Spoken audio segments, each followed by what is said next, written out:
तो दोस्तों, जैसा हम सभी जानते हैं कि दिल्ली, जिस पे अपने अपने समय पे कई शासकों ने शासन किया, उन्हीं में से एक थी लोधी डायनेस्टी, जिसने 1451 से लेकर 1526 तक शासन किया। उन्हीं के लोधी वंश के दूसरे शासक थे सिकंदर लोधी। तो दिल्ली के लोधी गार्डन में, जहाँ पे सिकंदर लोधी का मकबरा है, तो अभी चलेंगे हम इसके अंदर और जानेंगे उस समय का इतिहास। तो दोस्तों, अंदर चलने से पहले हम कुछ इस टॉम के बाहर का स्ट्रक्चर देख लेते हैं, जिससे हम समझ पाएंगे कि उस समय की जो आर्किटेक्ट फॉर्म थी, जो उस समय की हस्तकला थी, वो कैसी थी। तो सबसे पहले अगर हम इसके बाहर का दृश्य देखें तो हमें कुछ इस प्रकार की दीवार देखने को मिलेगी, जो कि प्रेजेंट टाइम में 9 से 10 फीट होगी। और इसके नीचे जो आप ये कुछ मेहराब जैसे देख रहे हो, इसमें वो कहते हैं कि उस समय के वो लोग अपने घोड़े बांधा करते थे। और इसके साइड में आपको एक बुर्ज देखने को मिल जाएगा। तो अभी हम चलते हैं इसके अंदर और देखेंगे इसके अंदर क्या है। अंदर चलने से पहले हमें कुछ बुलेटिन बोर्ड दिखेगा, जिस पे यहाँ की सारी डिटेल मेंशन की गई हैं। तो अभी हम इसके पास चलते हैं और इसको आप अच्छे से देख लीजिएगा। बाहर से हमें देखने पे कुछ इस प्रकार की छतरियाँ दिखेंगी, जिनका बहुत ही रोचक तथ्य है। अभी हम चलेंगे ऊपर और इनके बारे में जानेंगे। ऊपर जाने के लिए हमें कुछ इस प्रकार की सीढ़ियाँ मिलेंगी। तो अभी हम इन सीढ़ियों से ऊपर चलेंगे।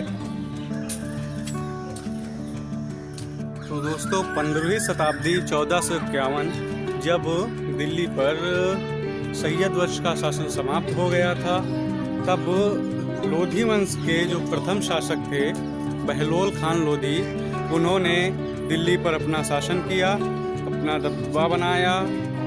और ऐसा कहा जाता है जो लोधी डायनेस्टी थी उस समय की काफ़ी ताकतवर डायनेस्टी मानी जाती थी। तो यही हमें कुछ इस प्रकार का व्यू देखने को मिलेगा। अगर आप इस साइड देखोगे तो काफ़ी मोटे मोटे पत्थरों का यूज़ करके जस्ट इनको एक के ऊपर सिमेट्री फॉर्म में रख के जोड़ा गया है। और जो इनको जोड़ने का है लाइट स्टोन, उस टाइम के चूने का। जो अगर इसके फ्रंट साइड में देखेंगे तो आपको इस प्रकार की 2 छतरियाँ दिखने को मिलेंगी। तो इन छतरियों को यहाँ पे बनाने का जो मेन रीज़न है, ऐसा कहा जाता है कि जो उस टाइम के सैनिक हुआ करते थे, वो यहीं पर रुक करके यहाँ से वो निगरानी करते थे इस टॉम की, ताकि कोई बाहरी आक्रमणकारी इस पे आक्रमण ना करे। तो इन छतरियों को अंदर से आप देखेंगे तो काफ़ी ज़्यादा आपको इसके अंदर स्पेस देखने को मिलेगा, जहाँ पे 2 या 3 सैनिक खड़े हो सकते होंगे। और अगर इन छतरियों में आप ध्यान से देखेंगे तो उस टाइम के आपको टाइल्स का प्रयोग, नीली टाइल्स जो हैं, आपको नीली टाइल्स देखने को मिल जाएंगी। दोस्तों, हम अभी चलेंगे इसके अंदर। तो अंदर चलने से पहले हम इसके मुख्य द्वार को देख लेते हैं, जो कि काफ़ी विशाल है।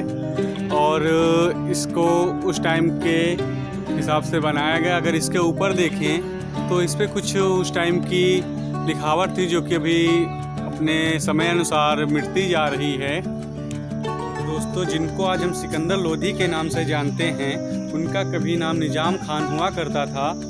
कब उनका नाम निजाम खान से सिकंदर लोधी पड़ा, ऐसा कहा जाता है जब बहलोल खान शासक था तो उसके कई बेटे थे, जिसमें से एक थे जिनको आज हम सिकंदर लोधी के नाम से जानते थे, वो थे। तो उन्होंने सिकंदर लोधी को अपना अगला शासक चुना। तो इस मकबरे के अंदर आने पे हमें कुछ इस प्रकार का व्यू देखने को मिलता है, जिसके जो साइड में जो दीवारें बनाई गई हैं, उनमें आप वो छोटे छोटे मेहराब देख सकते हो, जो हर तरफ मेहराब हैं। और बीच में ऑक्टेगनल आकार का ये टॉम देखने को मिलेगा।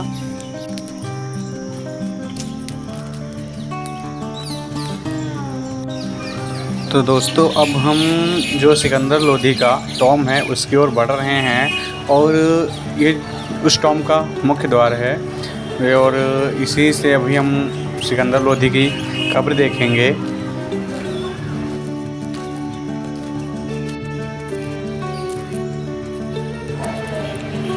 थोड़ा सा आगे आने पे जब हम इसके पास आते हैं, अभी यहाँ पे वैसे ताला लगा रखा है, और जब हम अंदर की ओर देखते हैं तो हमें सिकंदर लोदी की कब्र देखने को मिलती है।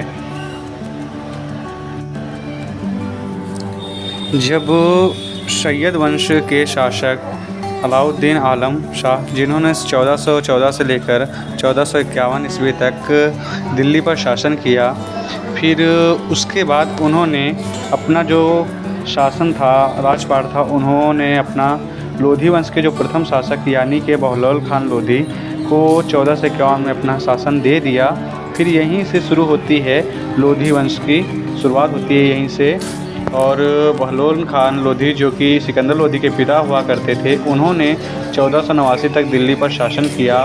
उनकी मृत्यु के बाद उत्तराधिकारी की समस्या खड़ी हुई, जिसमें पहले से ही बहलोल खान लोधी जो कि स्वयं उन्होंने अपने द्वितीय पुत्र यानी के जो सबसे श्रेष्ठ मानते थे सिकंदर लोधी को, उन्होंने अपना सिंहासन का उत्तराधिकारी सिकंदर लोधी को घोषित कर दिया था। और फिर बहलोल खान लोधी के मरने के बाद सिकंदर लोधी 1489 में सुल्तान बने, जिन्होंने अपने शासन को ग्वालियर, बिहार एवं अलाउद्दीन हुसैन जो कि उन्होंने बंगाल के राज्यों से अच्छी संधि बना ली, साथ ही साथ अपने व्यापार को बहुत बढ़ाया।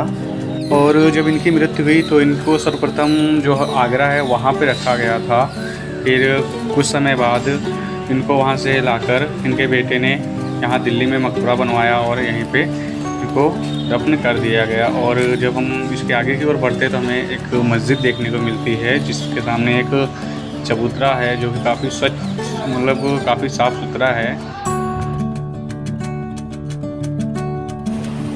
और इनके बारे में ऐसा कहा जाता है, जो भी उस समय की अनाथ औरतें होती थी, लड़कियां होती थी, वो उनकी शादी करवाने के लिए अच्छी व्यवस्था कर रखी थी, जिनको वह दहेज देता था और उनकी शादियां करवाता था।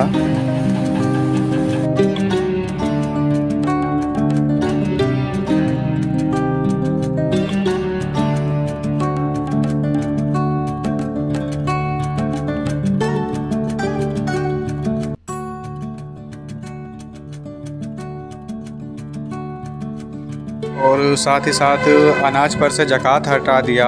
और इन्हीं के शासनकाल में जो गजे सिकंदरी नाम का यंत्र है, जो कि 30 इंच का हुआ करता था, उसका निर्माण कराया।